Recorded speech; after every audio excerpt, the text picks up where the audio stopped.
دیدارەکەی باڤڵ تاڵەبانی چی لە دۆخی یەکێتی گۆڕیوە وەک ئەوەی ئەو دەڵێت هەموو شت تەواو بووە.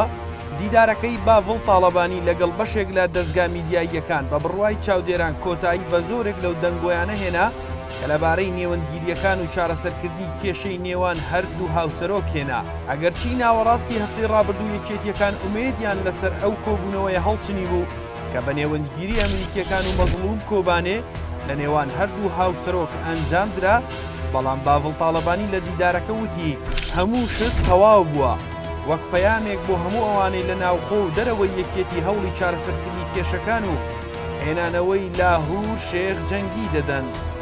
باڤڵ تاڵەبانی لە دیدارەکە چەند ئامانجێکی پێکا، هەوڵیدا هاوسۆزی خەڵکی سلێمانی بەدەست بێنێت بەوەی چەند جارێک گوتی داتاکان پیشانی دەدات دوای 8 تەمووز تاوان و سەرانە سندن و قاچاقچێتی کەم بووتەوە، بەڵام هیچ داتایەکی پشت ڕاستکراوی نەخستە ڕوو. بۆ ناخۆی یەکێتی وتی کاچیتر سانسۆر لەسەر خۆتان و موبایل و قسەکانتان نەماوە و ئازادن. ئەوکات داخستنی میدیاکانی نزیک لە لاهور شێخ جەنگیشی بەدەستکەوت بۆ باڵە جیاکانی ناو یەکێتی لێکدایەوە بەوەی چیتر جنێوتان پێ نادرێت.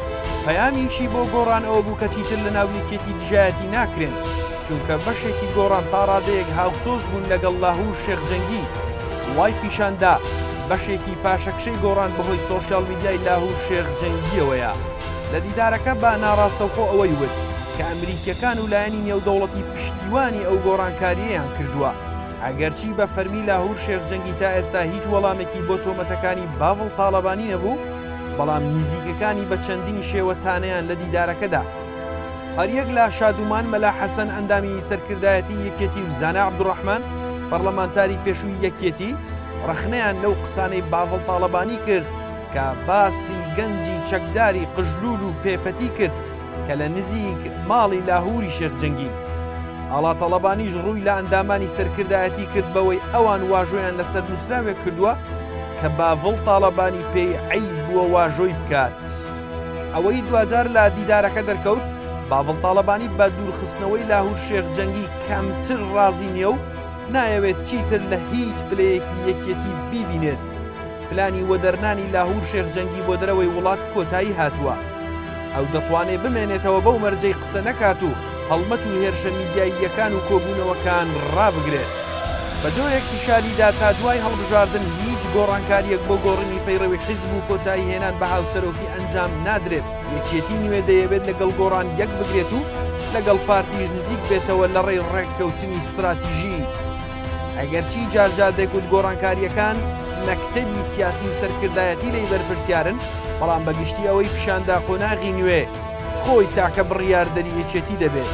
پێشتر سەرکردایەتی هۆشداریدا بووە میدیای فەرمی یەکێتی بۆ ململانی نێوان هەردوو هاوسەرۆک بەکارنێت، بەڵام گواستنەوەی دیدارەکە کە زۆرترین تۆمەتی بۆ لاهور شێخ جەنگی تیابوو پیشانیدا چیتر سەرکردایەتی ناتوانێت هیچ بڕیارێک بەسەر باڤڵ تاڵەبانی فەرز بکات.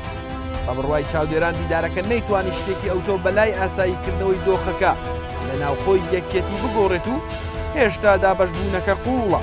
بەشێکی بنکەی جەماوەری یەکێتی پێیان وایە دەستی دەرەکی لە پشت ئەو گۆڕانکاریەن، بۆیە وا دەردەکەوێت تا دوای هەڵبژاردن شتێکی نوێ نەیەتە ئاراوە.